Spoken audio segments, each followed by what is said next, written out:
Hello friends, नमस्कार। यामिनी ज्योतिष में आपका स्वागत है। तो दोस्तों, आज मैं आपको एक बहुत ही डिफरेंट टेक्निक बताने जा रहा हूँ वैदिक एस्ट्रोलॉजी की। और थोड़ा सा मेरा सेटअप भी चेंज है। जैसे कि मैंने आपको बताया था, मेरा जो पुराना सेटअप था उसमें लाइटिंग सिस्टम्स ख़राब हो गए हैं, तो अभी तक वो रिपेयर नहीं हो पाए हैं। तो देखिए, आज मैं आपको दो कॉन्सेप्ट्स बताने जा रहा हूँ। गुरुदेव और सूर्यदेव कि जब आपस में दृष्टि संबंध होता है तो कैसे राजयोग का निर्माण होता है, प्लस दैत्य योग कैसे बनता है। दैत्य योग मंगल से बनता है। तो इन दोनों ही कॉम्बिनेशंस के बारे में आपको डिटेल्स में मैं बताने जा रहा हूं दोस्तों। तो आइए वीडियो आरंभ करते हैं। वीडियो आरंभ करने से पहले मैं बहुत बहुत धन्यवाद करना चाहता हूं उन सबका जो लोग मेरे चैनल को सब्सक्राइब कर रहे हैं। और दोस्तों, मेरा दूसरा चैनल भी है CR Tech वर्ल्ड, जो ऑलरेडी मैंने आपको बताया भी था। और अगर आप उसको भी सब्सक्राइब करेंगे तो आपके सपोर्ट के लिए बहुत बहुत आभारी रहूँगा मैं दोस्तों। तो आइए वीडियो आरंभ करते हैं। देखिए, बोर्ड पे मैंने एक एग्जाम्पल चार्ट ड्रॉ किया हुआ है। तो कोई भी एक एग्जाम्पल मैं आपको यहाँ बताने जा रहा हूँ। मान लीजिए किसी की कुंडली में बृहस्पति यहाँ पे है, सूर्यदेव यहाँ पे है। तो बृहस्पति देव की 1 2 3 4 5 बृहस्पति देव की 5वीं दृष्टि जो है सूर्यदेव पर पड़ रही है दोस्तों। किसी की भी कुंडली में जब बृहस्पति देव की सूर्यदेव पर दृष्टि पड़ेगी तो वो एक राजयोग कारक जो है योग बन जाता है दोस्तों। राजा के समान राज करने वाला व्यक्ति होता है। अब वो कितने % रिजल्ट देगा, ये डिफरेंट उसकी कैटेगरीज है। तो इसको थोड़ा सा मैं आपको एक्सप्लेन करता हूँ। 1-2 कैटेगरीज में एक्सप्लेन करके आपको बताता हूँ ये योग आपको कैसे देखना है। यहाँ पे देखिए, बृहस्पति देव सूर्यदेव पर अपनी दृष्टि डाल रहे हैं। तो यहाँ सूर्यदेव कौन से घर के लॉर्ड हैं, आपको ये देखना है। तो एग्जाम्पल ले लेता हूँ मैं। मान लेते हैं सूर्यदेव 9th हाउस के लॉर्ड हैं। जैसे कि मैंने यहाँ लिखा है, देखिए यहाँ 5 नंबर लिखा है, ये 9th हाउस है। तो सूर्यदेव 9th हाउस के कारक बन जाएंगे। 9th हाउस पिता का होता है। पिता किसी अच्छी गवर्नमेंट पोस्ट पे जॉब कर सकते हैं, बहुत ही इनकी पोजीशन हाई होगी, क्योंकि सूर्यदेव दोस्तों अथॉरिटी को रिप्रेजेंट करता है, पोजीशन को रिप्रेजेंट करता है व्यक्ति के। सेकंड, 9th हाउस क्या होता है, आपका भाग्य स्थान है दोस्तों। तो भाग्य आपका हमेशा साथ देगा, क्योंकि बृहस्पति देव एक शुभ प्लैनेट है। भाग्य में राइज मिलेगा आपको। अगर बृहस्पति देव की दशा आ जाती है, सूर्य देव की दशा भी आ जाती है पहले, तो भाग्य में इम्प्रूवमेंट मिलेगी आपको दोस्तों। 9th हाउस फॉरेन ट्रेवल्स का भी होता है, तो फॉरेन ट्रेवल्स भी बहुत ज़्यादा हो सकती हैं दोस्तों। तो थोड़ा सा बेसिक सी बताता हूँ आपको।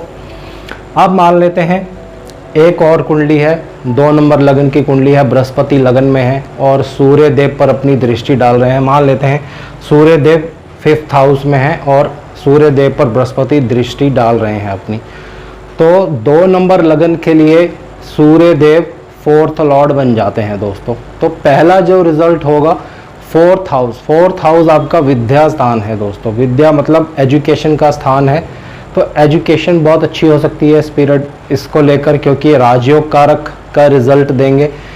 4th हाउस आपकी व्हीकल्स का है। बहुत बड़ी गाड़ी हो सकती है आपके पास, क्योंकि सूर्य देखिए अथॉरिटी का कारक है। वो गाड़ी आपको गवर्नमेंट की तरफ से भी मिल सकती है। हो सकता है आप गवर्नमेंट जॉब करते हो, नहीं भी करते हो तो भी, क्योंकि ये राज करने वाला योग होता है। बहुत प्रॉपर्टी हो सकती है आपके पास दोस्तों। 4th लॉर्ड होने की वजह से सूर्य में 4th हाउस के कारकत्व आ जाएंगे, सूर्यदेव में सॉरी।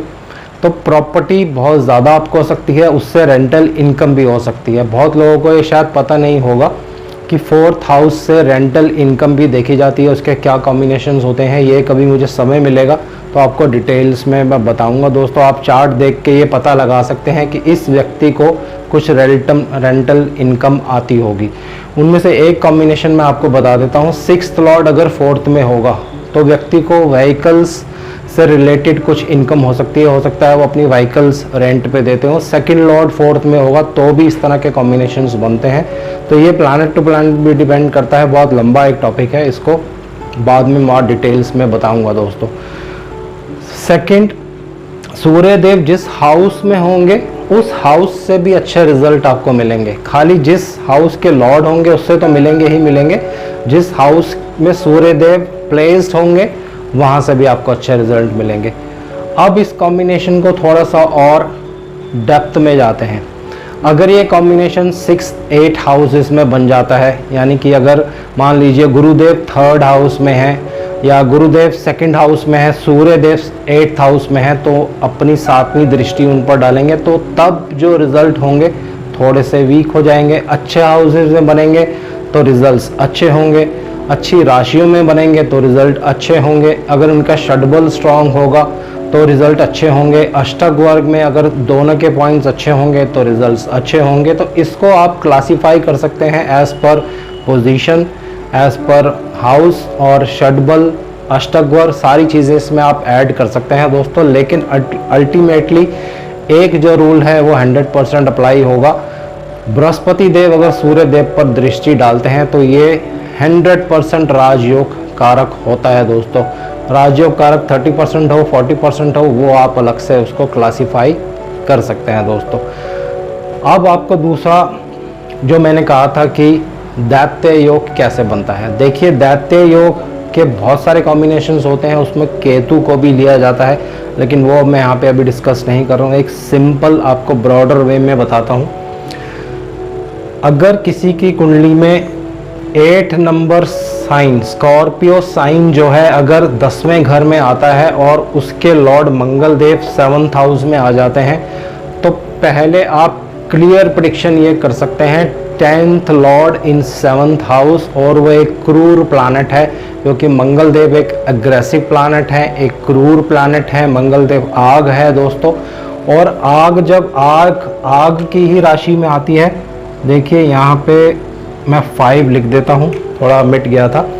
तो आग जब आग के घर में आएगी तो उसका जो ताप होता है वो और बढ़ जाता है। तो ऐसे केसेस में 10th लॉर्ड मंगल आपके 7th हाउस में आ जाते हैं तो व्यक्ति क्या करता है, किसी भी तरह से, चाहे वो प्रोफेशन इलीगल हो चाहे वो प्रोफेशन लीगल हो, उसमें किसी तरह का रिस्क हो, चाहे किसी का मर्डर भी करना पड़े, चोरी भी करनी पड़े, कुछ भी करना पड़े, किसी ना किसी तरह से अपना जीवन व्यापन वो चलाता रहता है बिना परवाह किए कि इस प्रोफेशन में क्या मेरे को लाभ होगा या ये प्रोफेशन मेरे लिए ठीक है या नहीं है, ये इलीगल काम है जो मैं कर रहा हूँ, उसकी वो चिंता नहीं करता है दोस्तों। 10th लॉर्ड इन 7th हाउस, लेकिन ये सबके लिए एप्लीकेबल नहीं होगा, ये सिर्फ क्रूर प्लैनेट्स के लिए एप्लीकेबल होता है। क्रूर प्लैनेट सिर्फ मंगल देव ही हैं दोस्तों। सूर्य देव के लिए थोड़ा सा उसका डिफरेंट क्लासिफिकेशन होता है। तो आज मैं सिर्फ आपको मंगल देव के बारे में बता रहा हूँ।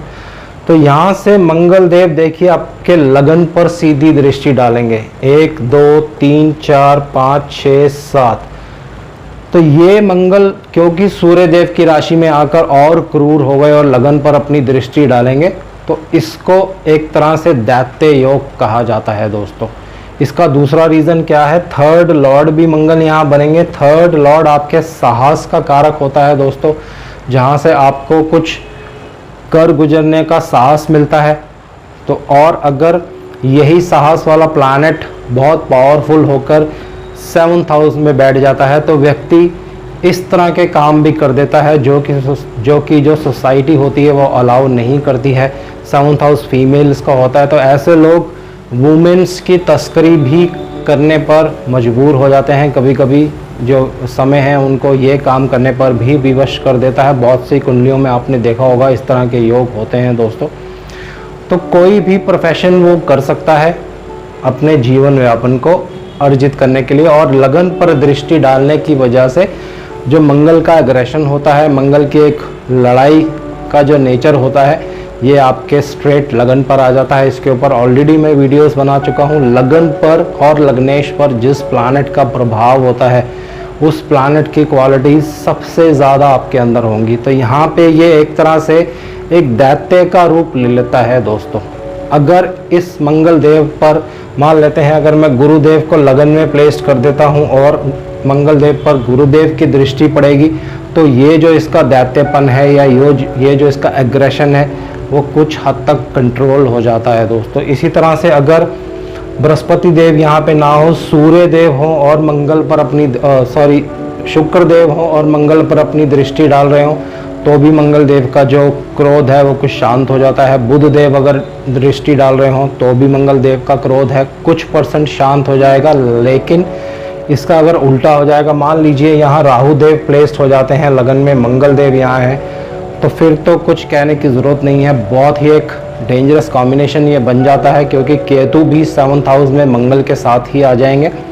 तो ये पूर्ण रूप से एक दैत्य का रूप ले लेता है दोस्तों। ऐसे व्यक्ति अपनी जो पत्नी होती हैं उनके साथ झगड़ा या मारपीट भी कर लेते हैं कई बार। बहुत सी कुंडलियों में इस तरह के योग या कुंडलियाँ जब मेरे पास आती हैं, तो अब जो फीमेल्स होती हैं अपने बारे में जब बताती हैं, तो इस तरह के योग कुंडलियों में होते हैं दोस्तों।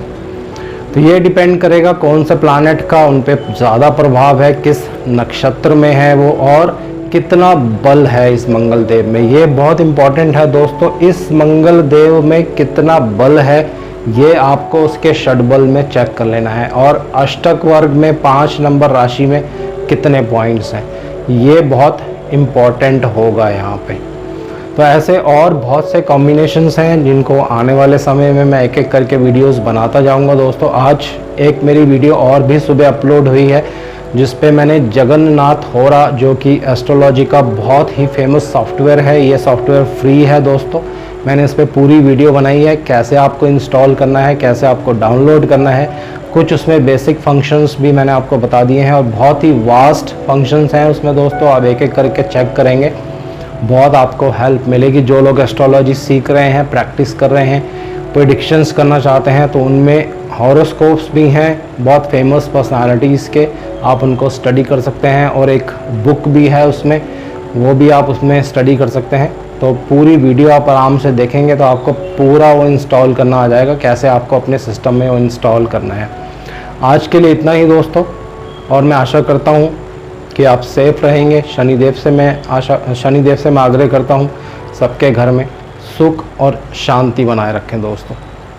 जय शनिदेव।